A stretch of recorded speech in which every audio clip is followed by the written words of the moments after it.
Comics have the maturity level of a middle schooler. Like, seriously, they're all a bunch of narcissistic egomaniacs who also happen to be the most insecure people in the room. Case in case point, Tom Segura and Bert Kreischer. I just like, at what point do we have like a responsibility to just, I don't know, isn't that the whole thing with stand-up? Isn't speaking truth to power, which I found corny? A personal act. Like, isn't that supposed to theoretically be part of it? Sure. It's like, I do the same way I'm like worried about the younger generation of stand-ups not caring about the art form. Mm-hmm. I do think there's an element that troubles me where this has become like people just want to be as successful as possible. They want to play arenas for arena's sake. So for context, that was actually a short clip. Stavros has been making the podcast rounds, mainly because he has a special coming out. But in those podcasts that he's been appearing in, there's been a lot of clips that have been going viral, predominantly of him disagreeing with the Rogansphere, the political climate. And now this is Bert and Tom reacting to this clip of Stavros. You were trying to say is that everybody on these lists flies private. That was your point, right? That you were saying that like everyone that you mentioned. Oh, I have the chat thread. Do you want me to pull it? I sent it texted to you. About who does? I just did a flying private chat thread. Oh, that's... I sent it to Stabby's clip. I was like, I think he's talking about you to everyone. Yeah, I mean, but I understand his point. I do understand his point. First of all, let's just be very clear, Stabby. You would love private. You would love it. It's so fucking nice. Yeah. All the snacks are there. All the things you like, Stabby, are in a private jet. But he wants the adversity. That's what he's saying. He's right. I mean, he's right. He's right. I mean, then there's the guys. I'm sorry to cut you off, but there's the guys who are. Fuck. There's the guys who. Someone trying to set a Guinness World Record. There's the guys that fly private in comedy, and this always makes me laugh. Like I don't advertise it, obviously. Like I'm not out there being like, whatever. You do it when you do it on tour. Yeah. But there's the guys who are like, I'm a real lunch pail guy, like a real ham and egger, and that's their whole persona. And they are extraordinarily wealthy, and they fly private everywhere. And they live a life of luxury, but their whole thing is just to hose people into thinking that they're like grinding it out, trying to get by. I find that to be so much more like deliberate and misleading that you're like, you're not this guy, dude. You're just trying to lie. Like you're lying to everybody. You're lying. Yeah. You're putting on a costume. What the fuck? Aren't these two grown men?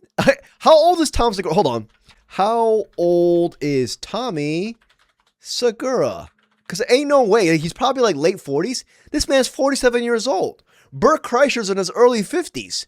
What are we doing here? These two middle-aged men are doing middle school talk. Heck, that's preschool talk. Bert's over here instigating, saying, I started a private flyers group chat, and basically telling everybody, hey man, he's actually talking about you. He's talking about you. No, Bert, he's talking about you. I feel like I'm watching like Love Island. You know what I mean? I'm watching like Love Island combined with like Jersey Shore circa 2009. This is the comedy scene nowadays. There's no punchlines. It's just comedians, dating each other, divorcing each other, freaking, dating each other's ex-girlfriend. But here's the thing that gets me. People actually formulate their political opinions based on what these doofuses say. Also, boomer alert. I gotta start this right now. This is a boomer alert. All these comics nowadays are freaking lame. I just like, they're over here treating stand-up like a freaking soap opera. All I see are just, these comics pontificating live in 4K. They think they're philosophers. They think they're, they're scholars. You see, back in my day, I told you, boomer alert. Back in my day, comics had punchlines. I'm 33. Yeah, I mean, I grew up during the tail end of, Norm Macdonald, Mitch Hedberg. Respect to the greats. Rest in peace, Norm and Mitch. They cared about the art form, the quote-unquote art form that these nowadays comics proclaim it as. Norm and Mitch, they tried pushing boundaries, They had originality. Now all we have is schmucks like Bert Kreischer, who just takes his shirt off and breastfeeds his own fans. And Tom, who apparently is a serial killer. Nowadays, our comics breastfeed their own fans and have allegations of being a serial killer. I literally went from Norm and Mitch Hedberg to Bert Kreischer. What? Also, Tom calling out the hypocrisy of other comics, pretending like they don't fly private, which, to be honest, it might be true. It might be true. But that still doesn't negate the fact that Tom is an egomaniac, piece of shit loser, a possible porn to make it, to be honest with you, depending on Christina's lawyers. That was his defense, basically stating, well, you do it too, though. You also fly private. It's so embarrassing. I'm over here getting secondhand embarrassment.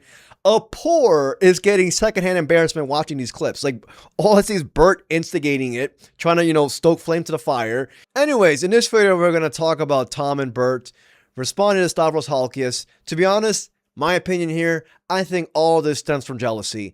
For the most part, Stavros is kind of like beloved. I don't want to say universally, comedy is subjective, but a lot of people praise Stavros, not just for what he's saying right now in these podcast appearances, but also in his stand-up material. Stavros actually is a comic who comes in with clever punchlines, who has, originating stories, who actually cares about the art form, the quote-unquote art form that Bert Kreischer over here states every single time in a Joe Rogan Experience. But yeah, if you enjoyed this video, please like and subscribe. I truly appreciate it. So here's the next clip of these two buffoons outright being jealous. These two middle-aged men being jealous. Now, because we're going to talk about Stavi and him trashing all his friends in a second. We're going to talk about... No, that's what's selling in podcasts right now is just going viral, man. You want to go viral, fucking stir the fucking pot. Yeah. Eat the rich, baby. Shoot your CEOs. Yeah. And so... and I love you, Stavi. I bet he could break that record consecutively around the world, which would be the move for Chappelle, in my opinion. If he's interested in doing that. But if he wants Stavi to like him, he's got to fly coach. That's what's so great about stand-up's fucking back, baby. It's hot. So Stavi hates everyone we just mentioned. He hates them all. Does he? He hates you. Read the comments. You're all cough, cough, Tom Segura. You fly private everywhere. But I don't. But I know. But I swear, man, I can hear the jealousy just pouring through the screen. Bert's like, oh, you got to fly coach if you want Stavi to like you. I'm like, that's not what Stav was trying to say, though. Stav used that as an example. It's a culmination of events, a culmination of, you changing your persona. What made you affable in your come up is no longer you, because you changed due to your luxurious lifestyle, the way you view things now, how you're just completely unrelatable like Tom Segura. And Bert also said, oh, Stav hates you, Tom. Stav hates you, Tom. Look at the comments. You can tell this man is still looking at the comment section. Somebody has to hand Bert a wooden spoon because all this man is doing is stirring the pot. That's all he's doing is trying to stir the pot. And the funny thing is, instead of actually talking about the subject at hand, which is comedians just being completely unrelatable nowadays, and also comedians no longer taking the art form. I keep saying art form. I keep on saying that. To each their own. But the only reason why I'm saying that word is because they say it all the time. They being Bert and Tom saying, this is an art, man. This is an art. But for the most part, comics nowadays just don't view this as that. They view it as an avenue to catapult themselves to fame. They're not doing it for the quote unquote love of the game. They're doing it to get paid and then leave the quote unquote art form for another piece of entertainment or for another cash cow. Look at Tom. Tom Segura has said multiple times, he didn't want to be a comic. He came to LA, wanted to be an actor first. He ended up being a comic. He was, successful in that end, but that wasn't his first love. I feel like that's the story for a lot of these comics. And then now we see freaking, egomaniacs, like narcissistic, Bert Kreischer, like Bert Kreischer, literally, this man could be at a funeral and he would find some way to make it about himself. Like he would toss himself in a grave. Like he'll like chirp himself in the grave and be like, oh, guys, get me out of here. You know what I mean? I think what he's saying is that, I saw this thing, but I think what he was saying is just that like a life of luxury doesn't make you funny, right? Yes. Adversity is what is relatable and keeps you funny. I think that's kind of first the point of all, what he's saying.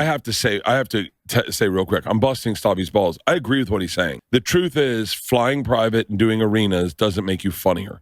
As a matter of fact, I think it is like creatively, it's like swimming in overalls. Like you're not going forward as quickly as you think. You may be, and no slight. Look, I'm in this group. I have flown private and I have performed in arenas. So I am what he's talking about, and I agree with him. I actually do agree with this. And for the most part, Tom and Bert agree with Stav's initial statements. Yeah, the way I see it, comics on their come up, for the most part, most of the material is something that's very relatable for the mass audience. Looking at guys like Bill Burr, Dave Chappelle, heck, even, Eddie Murphy in the 80s. And I'm not trying to call them out, but they came up with material, Eddie Murphy with his acting as well, that actually related and struck a chord with everyone. But then once they reach, this overall global success that these three comics did, then they have trouble to actually come up with something, come up with a punchline, a material, a joke that actually is relatable. There's a reason why Eddie Murphy took a long-ass time to a long-ass break from comedy, because he felt himself, he stated multiple times actually, that he wasn't capable of coming up with this material. He's still hilarious, and he's still a legend and a GOAT, but yeah, nowadays, and I keep saying that, again, boomer alert. Nowadays, these comics, they get big and famous. They do arena tours like Bert Kreischer. And instead of trying to like humble themselves or, try to at least perceive or put on this fake persona of being relatable, they go full throttle in their luxurious lifestyle. And you could see it easily dripping from their material. They went from complaining about airlines like, Spirit and American Airlines, to now complaining about private flights, these private jets. In this economy, who the fuck's gonna be able to relate to that? Anyways, that's my 2 cents on this. Overall, these two buffoons are just jealous. They are just jealous. I mean, for the most part, Bert's jealous at anyone who's getting attention, so there's that. But yeah, let me know what you guys think. Shout out to Stav. He's my favorite comic out right now. He might be, we'll see if he ever gets to like legend status. You never know. That's my question to you guys. Do you guys think that Stavros is on a current trajectory or current pathway to be considered one of the greats? I think so. You got to keep dropping more material, more specials, but regarding his podcast and his overall stance against the Rogansphere, I think so. Anyways, if you enjoyed this video, please like and subscribe. I truly appreciate it. Till next video, peace, y'all.